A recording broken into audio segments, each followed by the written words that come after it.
Like, you know. When we lived with my dad, Mm-hmm. he was a drill sergeant, for real. Oh, yeah? We would come home, I don't care if it was 3 in the morning. If it was something that wasn't right, he'd wake us up. Mr. Ronald! Mr. Ronald, get downstairs right now. We would jump out the bed and we would run downstairs and we would line up like soldiers. What? We would line up, chest out straight like this. And he would walk in front of us like this. How many times did the 3 of you look at that pen on the ground and not stop and think to pick it up? How many times did you step over the pen and not stop and think, pick it up? Damn. And we'd be all looking at the pen like, now pick it up. He was a very dominant man. I mean, he was the king of the castle. Don't even question him. Don't say, why, Daddy? Because I said so.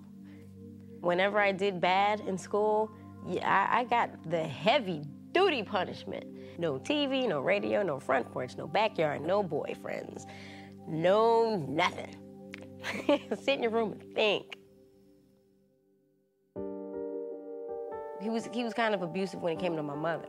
You know, they'd get into their little arguments and stuff, but he'd get a little bit physical. My mother and father had been together for 12 years before they got divorced. My mother took me, my sister and brother, we left Philadelphia, we went to Florida. She took care of us and worked and came home and made sure that we ate, we had a roof over our heads and everything. My mother was a very, very strong person, and I didn't realize how strong she was until I got older. But during my teenage years, the family kind of got separated at one point. And I end up with my father's side of the family, staying with my grandmother. And my Nana, she used to play with our heads. Uh-huh.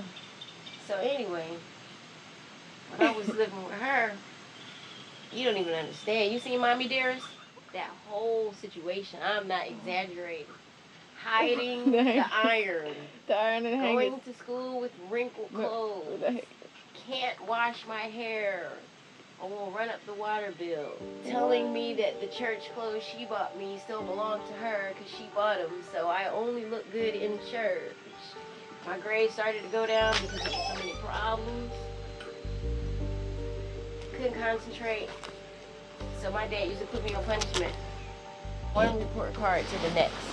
So that's why I stayed on punishment.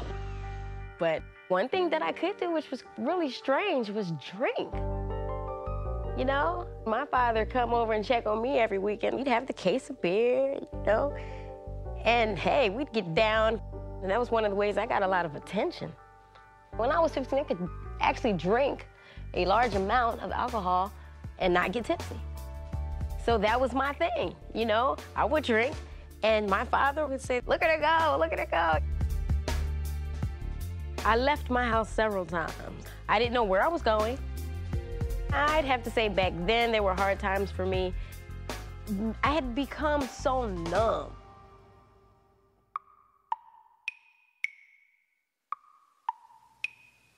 But every time that there is a struggle, it is nothing but a preparation for what's yet to come.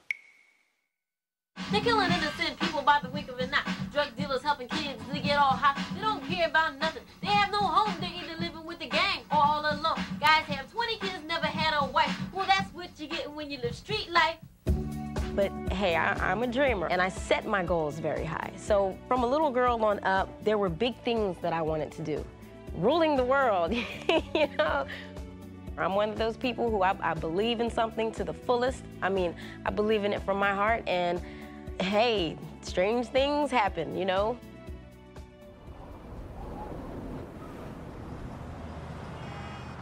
I think I was 17 years old is when I finally left for good.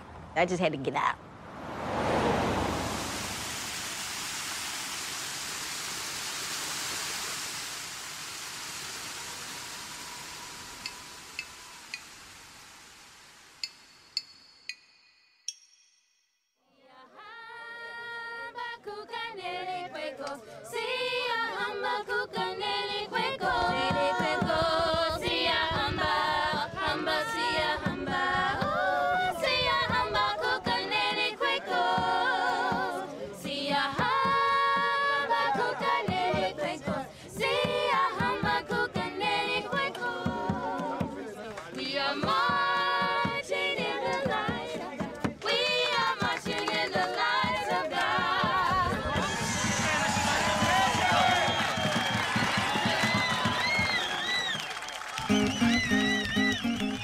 So I was so overjoyed to be in that place tonight. You don't even understand how many times I have been back and forth to the bush and have wanted to take a camera inside so I could share that experience with people. So I was happy about that. I was happy about the girls. They did a real good job. But tomorrow, I have a surprise for them.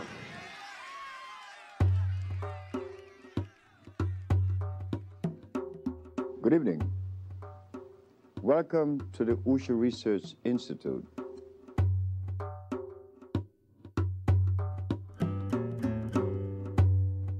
Today we're going to take time out to clarify much of the misconceptions and misunderstanding about healing and nutrition.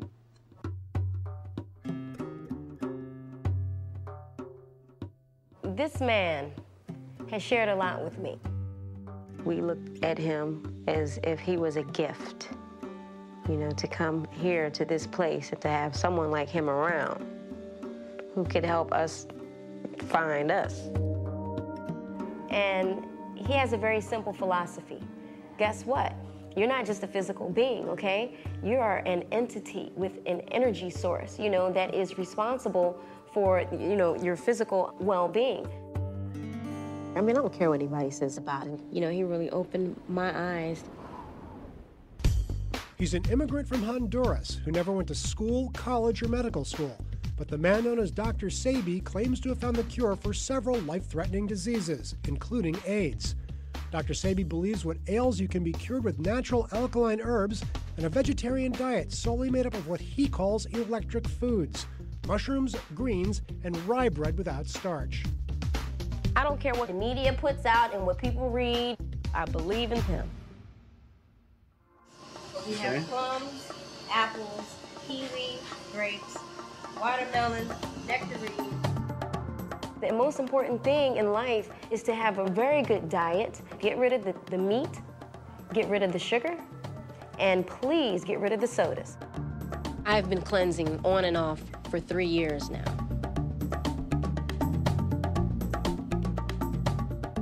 See all of these bags sitting on the floor? Now, these are herbs, everybody. So, I can't wait till we start cleansing. We're gonna start cleansing tomorrow. Y'all ready to take your herbs? Because you know this is mental. And it makes you mentally stronger. You know what I mean? It's like toilet water. You can do it. It's all in your head. It's all in your head. It's all in your head. It's all in your head. Yeah! That's how you have to do it. You just got to get it over with. We can add sound effects. Joy, spit in your cup. I'm trying to go outside. Do it on top of the side. I mean, Lisa's with the camera. Ronald, move, Ronald, move. Why don't we drink these outside? Dr. Sebi, We need a refill. you owe me.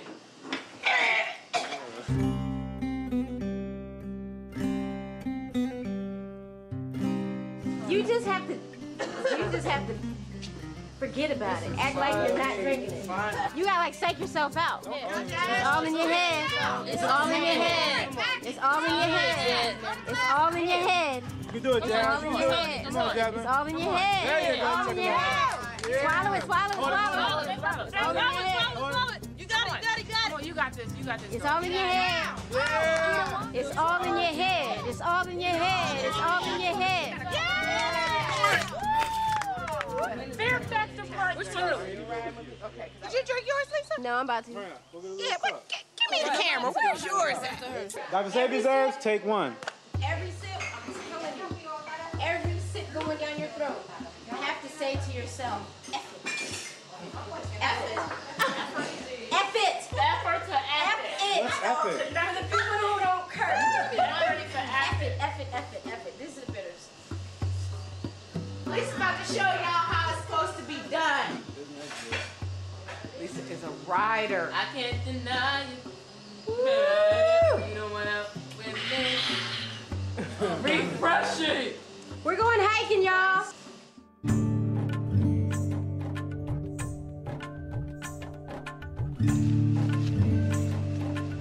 I like to be adventurous.